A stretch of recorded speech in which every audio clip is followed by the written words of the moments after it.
A long time ago, when I was studying very intensely Chinese Kung Fu, a lot of the students would complain to the teacher, Master Jiang, and say, "When are we going to start the forms? When do we start the forms?" But he would be slow in having us start the forms until we were really well limbered. So for the first few months, he would do stretching exercises and so on. Well begun is half done. Well begun is half done. He would continually repeat to us.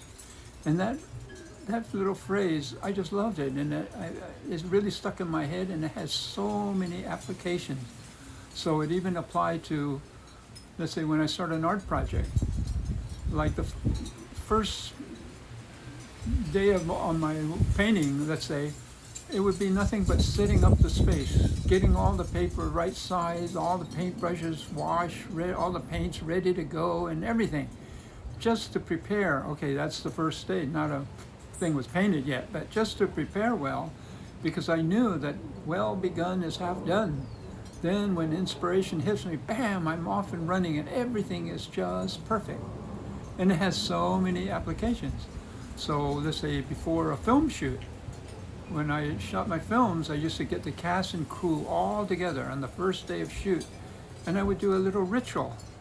That actually was more chancy, it took more courage in the film shoot, because, some of these scripts say ritual and they can, scoff or laugh or anything, but I took the chance. But I would say, no, from my Kung Fu practice, we begin every project with a ritual, and we call in our higher selves and our spirit and everything.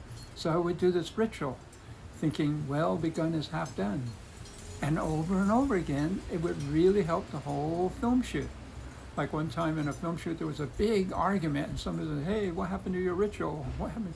Well, part of the ritual I had burnt some sage, so I can hear it in the room out in the front there where they were shooting the scene, the argument between the producer and the cinematographer. They were just going at it, and so, how to deal with this thing.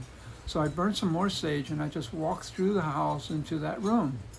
And when I got to that room, everybody was looking around. Wait, marijuana? No, they recognized it was the sage from our ritual. And the cinematographer, whose back was to me, was just going at it. And then pretty soon he kind of stopped, because he noticed attention was somewhere else. They were smelling the sage, and they were kind of like smiling in spite of themselves. And so finally the cinematographer looked around, kind of got wind of what was going on. He said, "Excuse me, I got to go to the bathroom." Okay, so then he goes to the bathroom, and after a few minutes he comes back out, and he says, "Okay, the next shot is what?" And everything just went smoothly from then on, without a word being stated, thanks to that ritual. So well begun is half done.